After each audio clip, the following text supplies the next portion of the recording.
To end my persistent nightmares, I need only kill the source. 5 days after Yukun spoke these words to me, I've arrived in the town where I spent the earliest years of my life. I'm here to pay a visit to my mother, sleeping even now in the local hospital. In this, as in so many other things, I was guided by Yukun's advice. There's only one thing for you to need to do about these nightmares: kill the source. That's right. Your sin won't be forgiven. It's just not possible. So if you want to free yourself from this guilt, you got no choice but to eliminate its source.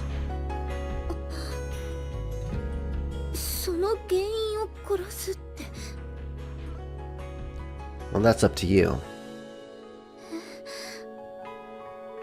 I'm telling you to kill, that's it. You've got plenty of options, and there's more than one answer here.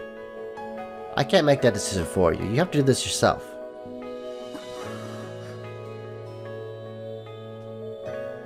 Presented with this new problem, I began with a serious consideration of the word kill. Interpreted it literally, he was telling me to deprive someone of their life, to cause death. From there, I could only find two plausible answers. The first, as had immediately occurred to me, was to kill my mother. The second was to kill myself, to end my own life. But even now, I'm not confident that I correctly identified the options of which Yukun spoke. True, killing my mother might put an end to my fear of her final question. And if I die, I'll no longer be capable of suffering or feeling guilt. But fundamentally, I can't help feeling that the act of killing itself is a very extreme way of approaching these problems. Killing my mother would make me a criminal. Killing myself would mean leaving this world behind. In either case, of course, I could no longer be with Yukun.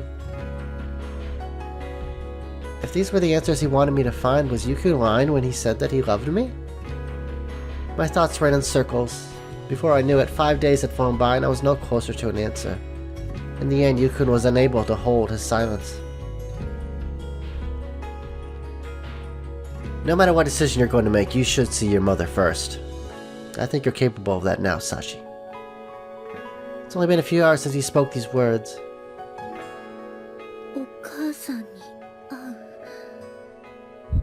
The moment I heard his proposal, my heart thudded heavily in my breast. Since the days of the accident, my mother has never spoken, never opened her eyes. She's been reduced to a living symbol of my indelible sin. And if Mom really does resent me, she might not even want to see my face. These very thoughts have kept me from visiting her for many years now. Not to say that the visits I paid her in those first weeks were worthy of the name. Since that horrible day, I've never once managed to spend any real time with her. Perhaps Uncle Akihiro understood how I felt. He didn't challenge me on the matter, or even encourage me to make the trip. In that case, there was no more reason for me to visit that hospital, or so I allowed myself to believe. In truth, I've just been making selfish excuses. I was running away from my own mother. The neglect is proof enough that I never really overcame my guilt towards her. I was simply hiding from it. As long as I permit myself that cowardice, it may well be impossible for me to find a meaningful answer to my current dilemma. And so, I resolved to face up to what I had refused to acknowledge for so long.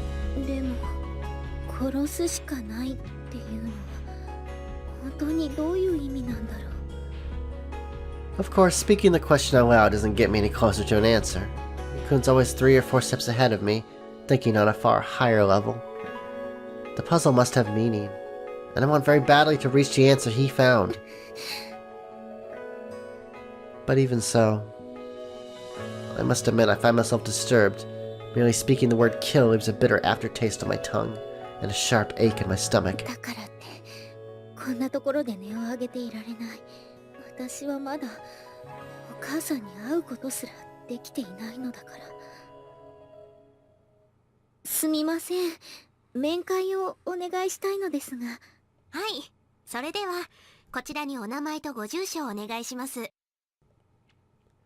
After filling out some paperwork at the nurse's station, I'm provided with directions to my mother's sickbed.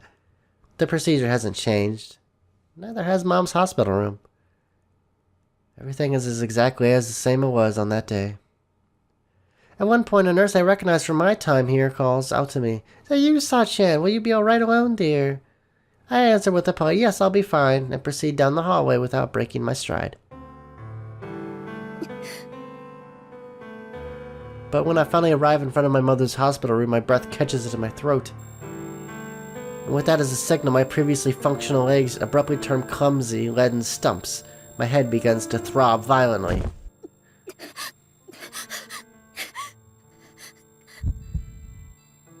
It's been many years now. Maybe it won't hurt like it did back then. I was a fool to believe such nonsense for even a moment. My body knows that something painful waits behind that door, and it's not shy about registering its objections. Mom's anguished, bloodied face flashes unbidden before my eyes. Before I knew it, I'd begun to hyperventilate.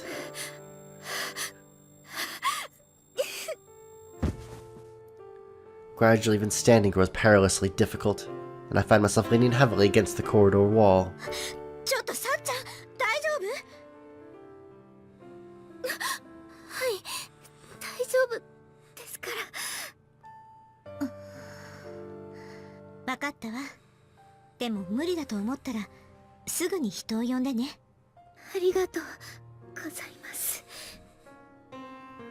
Apparently sensing something of the desperation I feel from the expression on my face, the nurse kindly withdraws.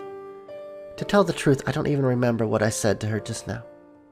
Just keeping myself conscious is taking every ounce of effort I can muster.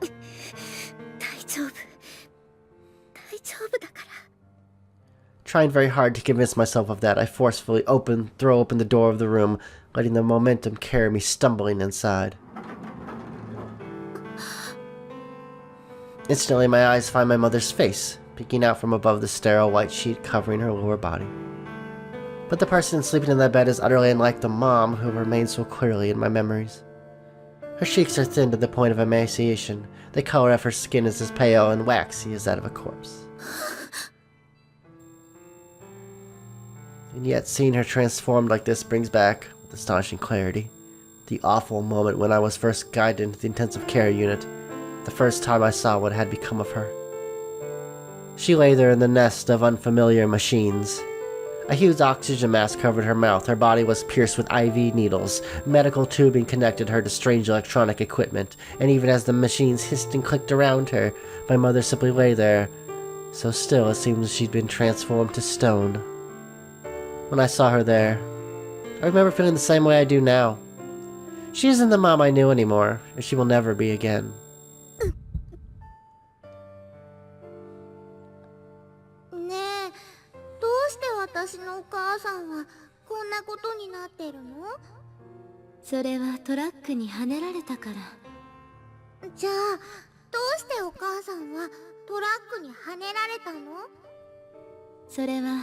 Sachi がわがままを言ったせい。そう。サチが私をこんな風にしたのよ。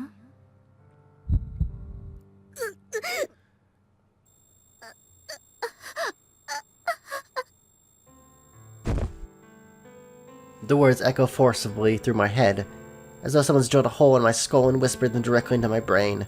Cold, sweat seeps through my forehead. My stomach begins to constrict spasmodically with an ominous creaking growl. There's a familiar sensation of warmth draining steadily from my body. It's the same chill that usually accompanies the onset of my flashbacks.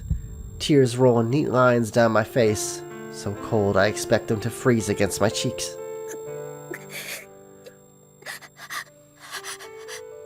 Fortunate that I didn't eat anything before this trip.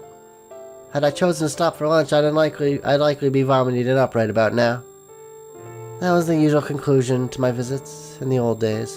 I would empty my stomach, a nurse would come running up, and that would be that. But today's different. Today, no one ushered me in here. I came here of my own free will, resolved to face this. Yukun told me I should see my mother. That advice was an implicit affirmation of his trust in me. He believes I am capable of this visit. I can't give up now. It's simply not an option. I've come this far to put an end to my nightmares. I will not allow myself to turn back.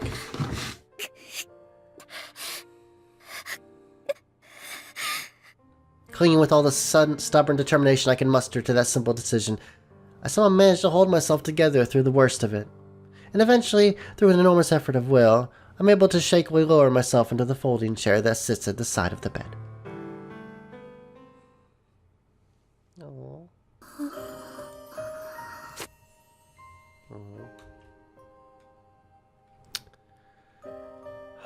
Such a touching scene, isn't it?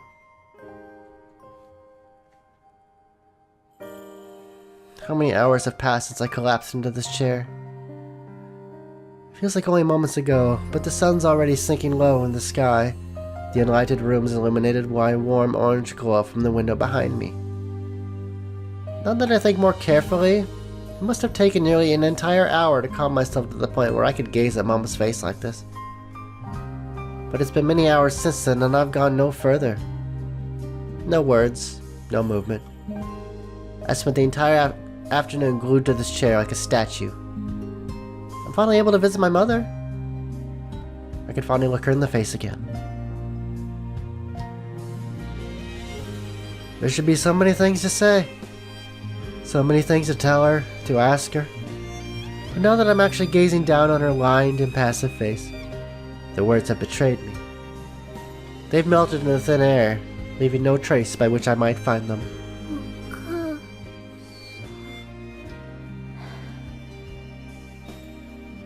At long last, I'm able to speak a single word. Is it a greeting or a half-spoken question? I'm not sure myself. There is, of course, no response. Mom's in a deep coma because of the traumatic damage her brain sustained in that traffic accident.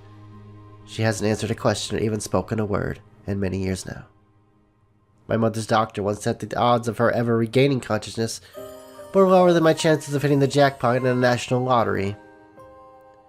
In other words, barring a miracle, she'll live out the rest of her days like this. A persistent, vegetative state. This is her life now. Capable of movement, let alone feeding herself. Kept alive on the whims of others like a potted plant. This is the life I gave to my own mother. With that thought, the nausea that had subsided earlier swells up in me once more.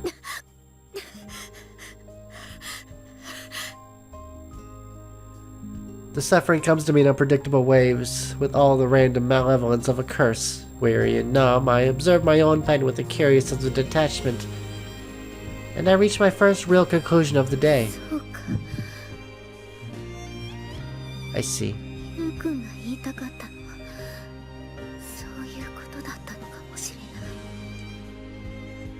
By visiting my mother for the first time in many years, by directly facing my guilt in its most raw and undiluted form, he wanted to make me realize this. That as long as I live, I'll never simply be released from this suffering. My father's dead, my mother's sleeping. She's never going to wake up. That's reality. The status quo isn't going to abruptly change for the better.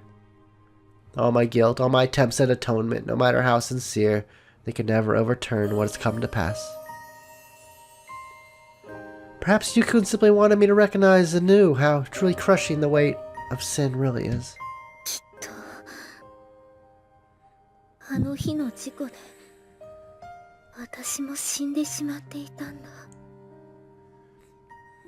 The answer isn't so complicated after all. Mom's the fountain of this guilt, and I'm the vessel that willingly accepts it. We're mutual culprits in these nightmares. So long as the two of us continue to cooperate, my suffering will go on indefinitely. In that case, Oh no. This is a choice I do not want to make.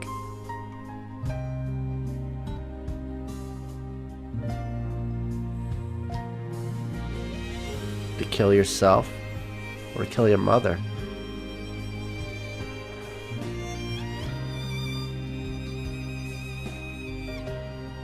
Oh, I can't make this choice alone. I'm gonna have to give it a couple days and